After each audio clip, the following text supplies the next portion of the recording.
Olá pessoal, mais uma vez, eu e Isabela. Hoje vamos trazer mais uma reflexão. Vocês podem reparar no fundo aqui que o nosso cenário mudou um pouquinho, ganhou um toque feminino, né?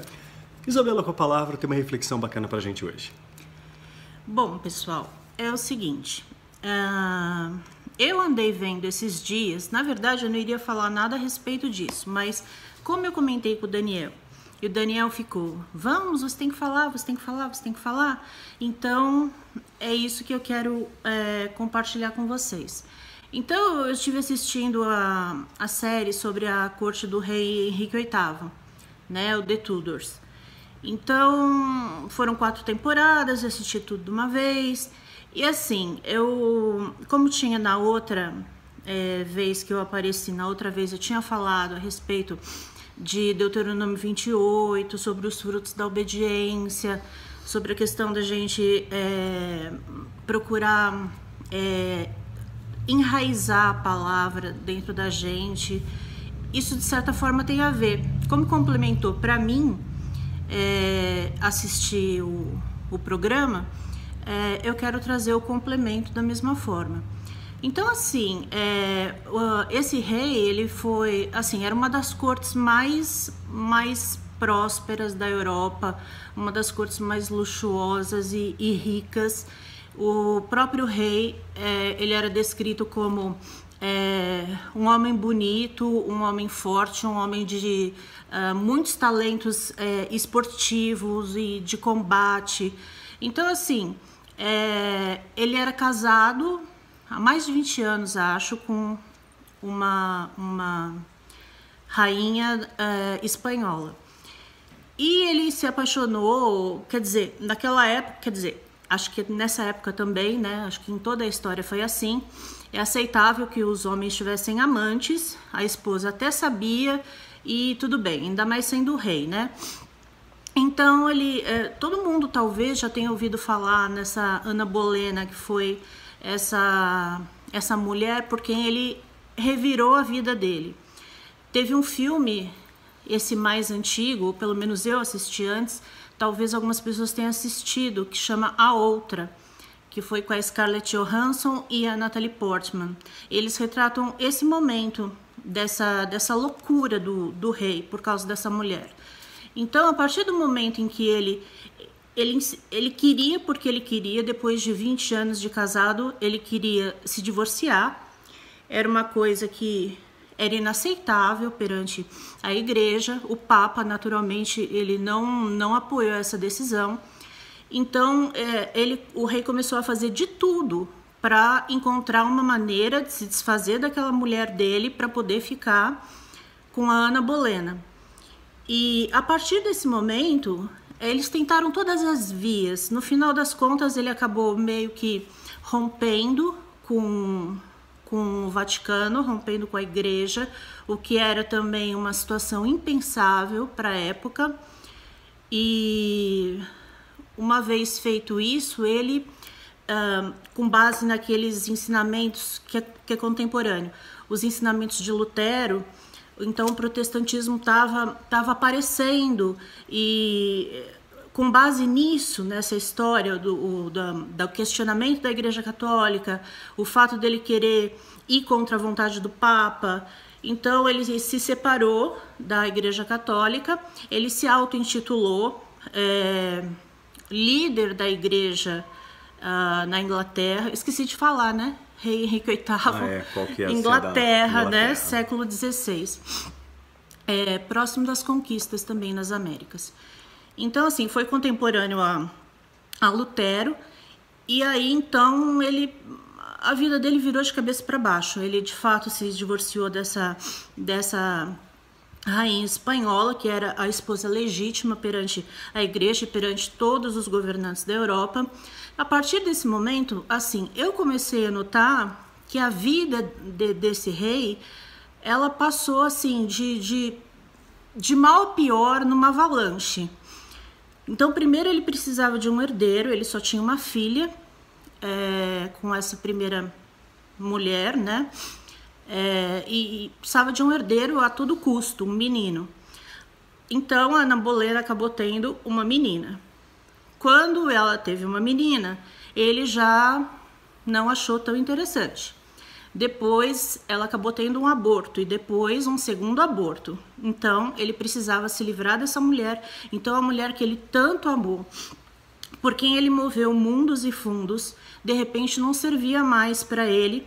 E essa mulher inclusive foi decapitada. Eles encontraram uma maneira de fazer ela ser culpada de traição, de incesto, de várias coisas que na verdade ela não era culpada. Ela podia ter muitos defeitos, tinha inclusive ele também, mas nessa situação de ter traído o rei, de ter cometido incesto, pelo menos nessa versão, na outra versão da Scarlett Johansson e da Natalie Portman, acabou tendo algo assim. Mas eu acredito mais nessa versão, porque todos os fatos históricos que eu fui conferir depois em documentário, em outros programas, então assim, ela foi condenada injustamente, foi decapitada. Então por que eu comecei a ver a série? Primeiro porque eu tava vendo Call the Midwife, que é Chame a Parteira, Ligue para a Parteira. Uma coisa totalmente feminina, sensível, delicada. Você vê ali na Inglaterra também, um grupo de freiras trabalhando na parte pobre de Londres, junto com algumas enfermeiras. E assim, um trabalho lindo, uma coisa incrível. E uma das freiras, velhinha, ela estava falando para as crianças: vocês sabem que o rei Henrique VIII teve 6 esposas? 2 ele se separou, 2 ele mandou decapitar, né? E 2 não sei o que mais. Aí eu falei, meu Deus, como que pode um rei? Como assim 6 esposas? Aí eu fui tomar conhecimento da série. E como eu tinha acabado de falar a respeito de Deuteronômio 28, eu não vou voltar e repetir, mas eu quero de novo bater na mesma tecla. Quer dizer, a partir do momento que ele, digamos assim, não que ele fosse um cristão, mas ele estava ali dentro do casamento dele, dentro do que era aceitável para a época. Quando ele resolveu pôr os pés pelas mãos, se tornar líder religioso, ele chegou a mudar o Pai Nosso, chegou a lançar bases teológicas também dessa nova igreja. Então ele se perdeu completamente. Aí você vê que ele começa, primeiro ele teve um acidente numa justa, aquela competição que o cavalo vão com a lança, né? Um de um lado, outro do outro. Ele teve um acidente muito sério, pensaram que ele tinha morrido. E a partir daí ele ficou com uma úlcera na perna que nunca mais cicatrizou, que vivia formando abscessos enormes e não tinha o que fazer. Outro documentário diz que, além dessa úlcera na perna, ele poderia ter úlceras varicosas das veias, que inflamavam e infectavam, numa época sem antibiótico, e também era muito complicado você ser o médico do rei e de repente o rei morrer. Então eles preferiam rezar do que realmente tentar fazer alguma coisa.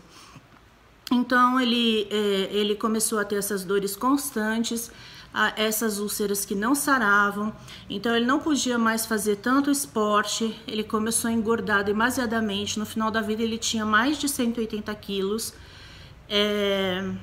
O herdeiro que ele tanto queria, com a Ana Bolena ele não teve, né?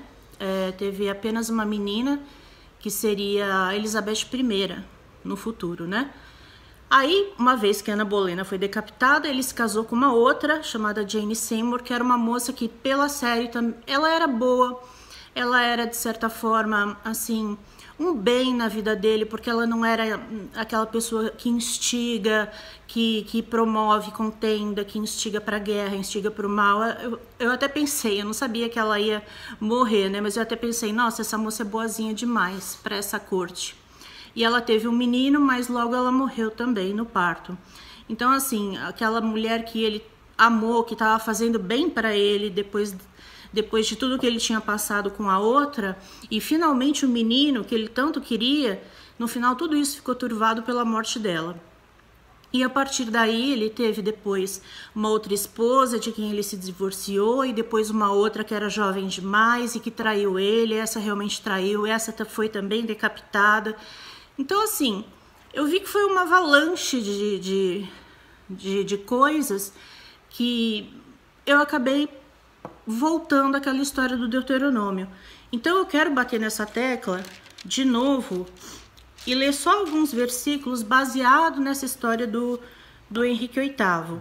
Posso aproveitar e falar uma coisa? Pode. Ele matou muita gente também, né? Foi um cara muito cruel ao longo da vida dele. Foram 80 mil pessoas, mais ou menos. Depois, quando ele se intitulou chefe da igreja da Inglaterra, ele passou a perseguir a igreja católica. Então ele mandou fechar mosteiros, mandou destruir igrejas, mandou confiscar os bens para ele mesmo, né, e para as pessoas que interessavam para ele. Então ele acabou gerando, no final das contas, uma rebelião como nunca tinha acontecido na Inglaterra, quase uma guerra civil, porque as pessoas do norte começaram a se juntaram numa turba gigantesca. E eles tiveram que ser muito safos ali e agir com maldade, com aquela malícia de gente que já está no poder para enganar aquelas pessoas e reverter aquela situação. Mas de fato, sim, ele mandou enforcar crianças, mulheres, na intenção de acabar com o catolicismo na Inglaterra. Até para mostrar força, né? Você tinha comentado que algum dos comandados dele não tinha matado gente o suficiente. Isso. E voltou para matar mais. Isso. Era um dos duques de confiança dele, um amigo antigo, e ele ficou encarregado de punir os líderes dessa rebelião do norte. Então ele foi e ele matou os líderes e voltou dizendo que ele tinha matado 77 pessoas, algo assim. E aí o rei ficou muito contrariado e disse que isso não era o suficiente, não exprimia aquilo que ele queria mostrar para a Inglaterra. Ele queria mostrar, fazer daquelas pessoas um exemplo do que aconteceria se quisessem se voltar contra ele. Então, assim, outra coisa também, eles atribuíram, em outro documentário eu vi, uma autópsia virtual, né, do Henrique VIII, eles atribuíram ao acidente, quando ele abriu a úlcera, uma das úlceras na coxa, que foi a que ficou pior e a que realmente atormentou ele o resto da vida, acharam que talvez ele tivesse tido uma lesão porque ele ficou desmaiado durante 2 horas e acharam que ele tinha morrido. No caso, foi uma concussão, um traumatismo crânioencefálico. Acharam que depois disso ele ficou com alguma alteração mental, porque ele mudava de atitude muito rápido. Uma hora ele estava de um jeito, daqui a pouco ele já estava de outra maneira. Então estar perto dele se tornou muito perigoso para os amigos, para os conselheiros. Ele mandou matar muitos amigos, mandou matar conselheiros, pessoas que eram braço direito dele, de repente já não eram mais. E nisso tudo, então eu quero voltar aqui ao texto, né? E era um cara assim que não tinha amigos, né? Porque é perigoso. É amigos entre aspas, Caio né? Júlio César, né? Cercado de gente, mas mataram ele também. Mas acontece que ele mandou matar pessoas que eram próximas. Pois é. E no final da vida ele estava sozinho. Então eu quero ler alguns versículos novamente, tá? Deuteronômio 28. O Senhor mandará sobre ti a maldição, a confusão e a ameaça em tudo quanto empreenderes, até que sejas destruído e repentinamente pereças por causa da maldade das tuas obras com que me abandonaste. O Senhor fará que a pestilência te pegue a ti.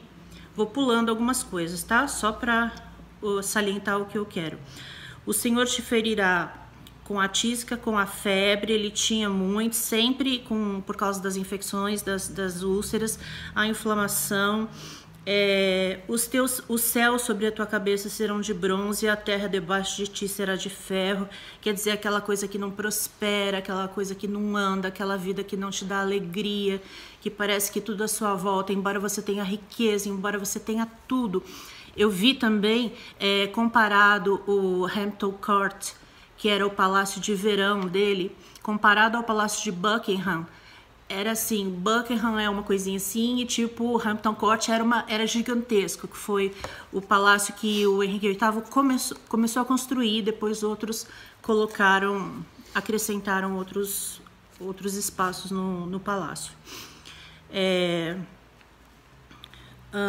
O Senhor te ferirá com as úlceras do Egito. com perturbação de espírito, com loucura, e não prosperarás nos teus caminhos, porém somente serás oprimido e roubado todos os teus dias, e ninguém haverá que te salve. Achei interessante falar da loucura e da perturbação do espírito, porque ficou muito claro, né? O quanto ele se angustiava, o quanto ele, né? E essa coisa que quiseram, né, dizer que foi um traumatismo craniano, mas não, pode ter sido simplesmente a mão de Deus, porque está escrito aqui, né? O Senhor te ferirá com úlceras malignas nos joelhos, nas pernas, das quais não te possas curar, desde a planta do pé até o alto da cabeça. Porquanto não serviste ao Senhor teu Deus com alegria e bondade de coração, não obstante a abundância de tudo. Se não tiveres cuidado de guardar todas as palavras desta lei, escritas neste livro, para temeres este nome glorioso e terrível, o Senhor teu Deus, então o Senhor fará terríveis as tuas pragas e as pragas de tua descendência, grandes e duradouras pragas, e enfermidades graves e duradouras. Indo adiante, outro pedaço. O Senhor se alegrará em vos fazer perecer e vos destruir. A tua vida estará suspensa como por um fio diante de ti. Terás pavor de dia, e de dia terás pavor de noite e de dia, e não crerás na tua vida. Pela manhã dirás, quem me dera ver a noite. E à noitinha dirás, quem me dera ver a manhã. Isso pelo pavor que sentirás no coração, e pelo espetáculo que terás diante dos olhos. Então, é de arrepiar, né? É de arrepiar, isso porque a gente leu só uns pedacinhos, né? Então, assim, o nome, né? O Deus grande e terrível. Então, isso puxa o fio novamente. Eu recebi vários comentários das pessoas, pelo que eu agradeço, né? A gentileza das pessoas. Mas eu não vi ninguém falando... Isabela, eu vou começar a fazer, eu vou começar a ler a Bíblia todos os dias, eu vou descobrir as coisas que eu preciso enraizar dentro de mim para que isso seja natural. Quando uma coisa cria raiz, como a parábola do semeador, né? Se algo cria raiz, ela cresce, floresce, dá frutos, mas se não tem raiz, aquilo não serviu de nada, é como entrar pelo ouvido e sair pelo outro. Então, eu não ouvi ninguém dizendo isso. Talvez você tenha pensado, mas eu estranhei que ninguém falou que de fato ia começar um programa de leitura da Bíblia, de oração constante, porque a palavra diz orai sem cessar. Você tem que orar o dia inteiro? Não, você tem que ser perseverante. Você tem que orar. Eu lembro quando eu estava para prestar vestibular, prestar a FUVEST, eu nem sei mais se a FUVEST existe com essa história do Enem, né? Mas enfim, eu lembro que se a palavra diz que Deus é o Deus de toda sabedoria e que Ele daria entendimento, então por que não me dar entendimento em matemática, me dar entendimento em física e em tudo que eu precisava saber? Então eu lembro que às vezes eu chegava no cursinho de manhã, escrevia um versículo assim e Deus me ajuda a entender, me ajuda a saber o que é mais importante, me ajuda a estudar, me dá concentração. E se eu orar sem cessar? No dia da FUVEST, eu botei o versículo ali em cima da prova, né? E nisso eu depositei a minha fé. Então, é isso que eu espero que as pessoas comecem a fazer, porque na verdade, quando eu falei da última vez, era um discurso exortativo. Assim como João Batista veio antes de Jesus e pregou o arrependimento e batizou as pessoas, ele estava preparando aquelas pessoas para escutar a palavra do Messias. Nesse momento, eu estou querendo falar de arrependimento, mas quem vem daqui 8 meses, 1 ano, 1 ano e meio, quem virá é o Pai. E ele não vem, é o Senhor grande e terrível, e que diz que vai se alegrar em destruir. Então, isso por quê? É incongruente o que você está falando? Que é isso? é o que está escrito, é o que está no Apocalipse, é o cálice da ira de Deus. Então, nessa hora, você não vai poder se esconder atrás da rede social, nem do seu celular, nem do computador, porque atrás do computador e atrás do celular as pessoas são, né? Todo mundo sabe, as pessoas são. Uhum. Né? Então, nessa hora não vai ter isso, você vai estar frente a frente com Deus, e quem é joio, quem é trigo, o que você fez, cadê a tua obra? Ela passa pelo fogo ou não vai sobrar nada? Então, falta pouco tempo. Então, eu não me comparo de forma alguma àquele momento, né? Não estou querendo me dizer aqui que eu sou João Batista, eu apenas estou fazendo alusão ao fato de que ele preparou o caminho do Senhor, era a voz que clamava no deserto, né? Preparando as veredas. E agora estamos diante de outro grande momento, então as pessoas precisam estar com o coração preparado.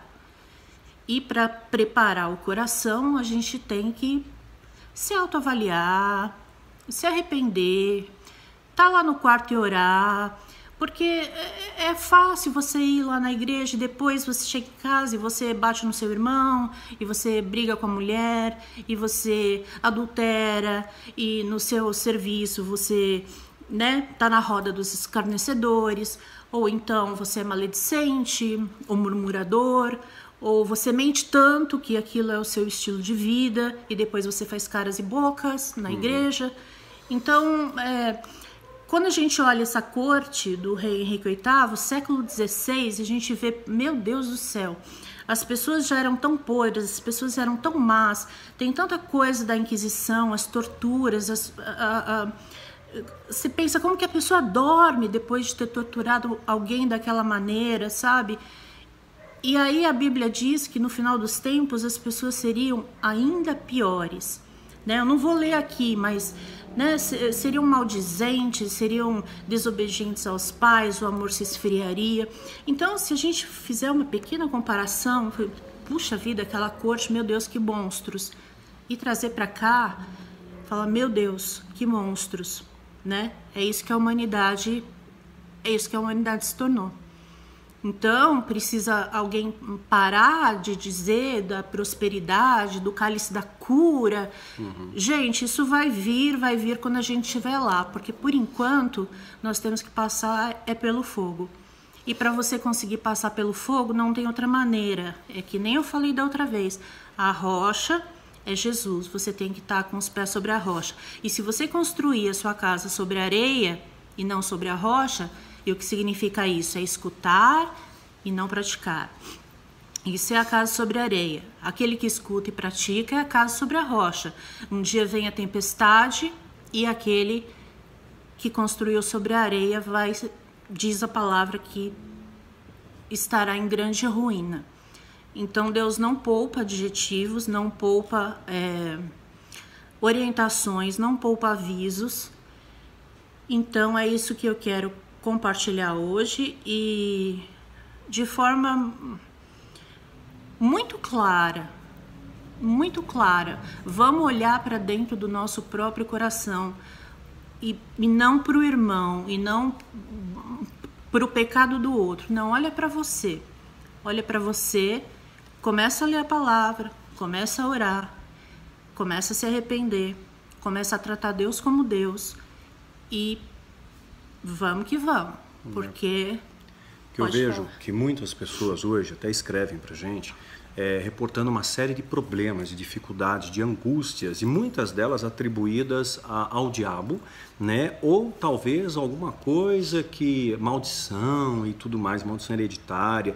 Na verdade, eles estão colhendo os frutos das suas próprias escolhas, frutos da desobediência. Então, se a Bíblia diz que você colhe uma consequência, é evidente que você colhe. Então, não adianta ir na igreja e comprar um negócio da prosperidade, né, o objeto ungido, e fazer a campanha de oração e jejum e gritar e declarar, se você não viver a Cristo. É o que a Isabela colocou, né?